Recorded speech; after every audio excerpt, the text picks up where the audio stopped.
ইবনে ওমর রাদিয়াল্লাহু তাআলা আনহু হতে বর্ণিত, তিনি বলেন, কুনতু মা রাসূলিল্লাহি সাল্লাল্লাহু আলাইহি ওয়াসাল্লাম, আমি রাসূল সাল্লাল্লাহু আলাইহি ওয়াসাল্লামের সাথে ছিলাম।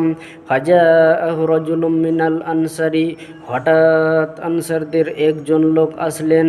ফাসাল্লামা আলান নবী সাল্লাল্লাহু আলাইহি ওয়াসাল্লাম সুম্মা ক্বাল, অতঃপর নবী করিম সাল্লাল্লাহু আলাইহি ওয়াসাল্লামকে সালাম করলেন এবং বললেন, ইয়া রাসূলুল্লাহ, হে আল্লাহর রাসূল, আইয়ুল মুমিনিনা আফজালু, সবচেয়ে উত্তম মুমিনকে?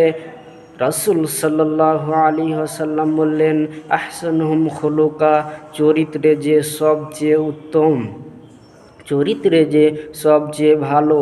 তারপর লোকটি জিজ্ঞেস করল, আইয়ুল মুমিনিনা আকিয়াসু, সবচেয়ে বুদ্ধিমান মুমিনকে?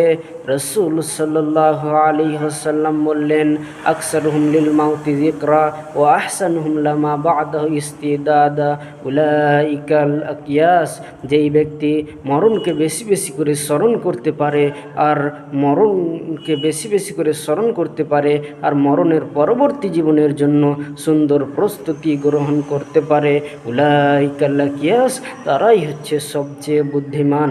অত্র হাদিস দ্বারা বোঝা গেল যে সবচেয়ে উত্তম ওই ব্যক্তি যেই ব্যক্তি চরিত্রে সবচেয়ে ভালো, আর সবচেয়ে বুদ্ধিমান ওই ব্যক্তি যেই ব্যক্তি মরণকে বেশি বেশি করে স্মরণ করতে পারে আর মরণের পরবর্তী জীবনের জন্য সুন্দর প্রস্তুতি গ্রহণ করতে পারে।